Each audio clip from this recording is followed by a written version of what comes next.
vacations and rotation of duties, fraud, scams that require ongoing perpetrators' attention are uncovered when the perpetrators take time off.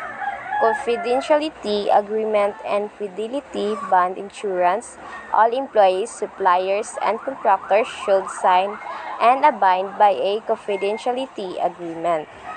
Prosecute and incarcerate perpetrators. First, companies are reluctant to report fraud because it can be a public relations disaster. Second, law enforcement in the courts are busy with violent crimes and have less time and interest for computer crimes in which no physical harm occurs.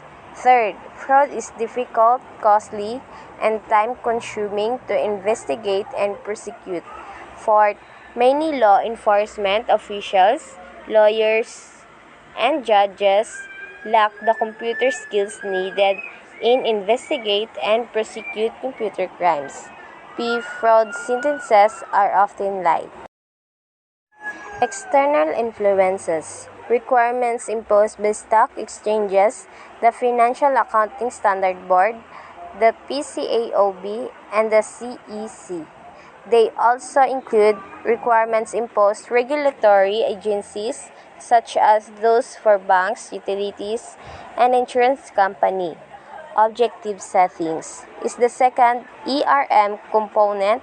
Management determines what is the company hopes to achieve, often referred to as the corporate vision or mission. Strategic objectives, which are high-level goals that are aligned with the company's mission, support it, and create shareholder value, are set first. Operations objectives, which deal with the effectiveness and efficiency of company operation, determine how to allocate resources. Reporting objectives helps ensure the accuracy, completeness, and reliability of company report, improve decision-making, and monitor company activities and performances. Compliance objectives. The company comply with all applicable laws and regulations. Event identification.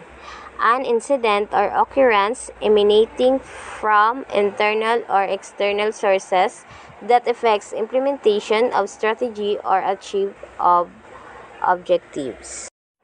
Risk assessment and risk response. The objective settings process management must specify their objectives clearly enough for risks to be identified and assessed.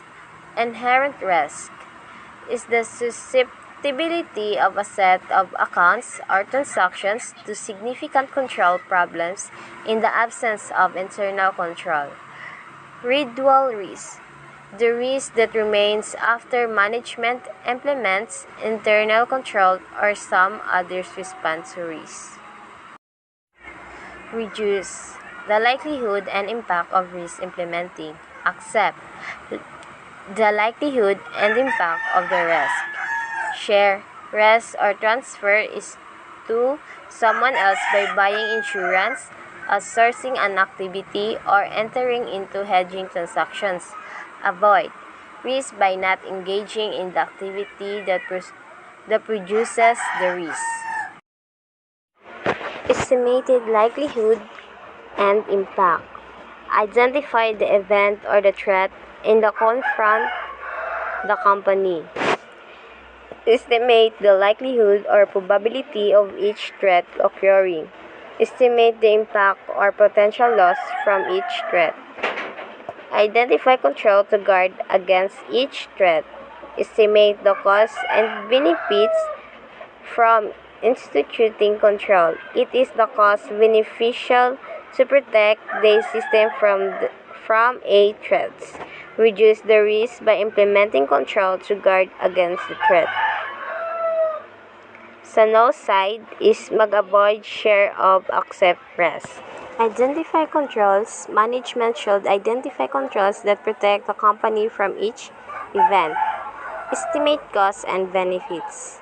Objectives in designing an internal control system is to provide reasonable assurance that events do not to take place. Expected loss. Expected loss equals impact times likelihood.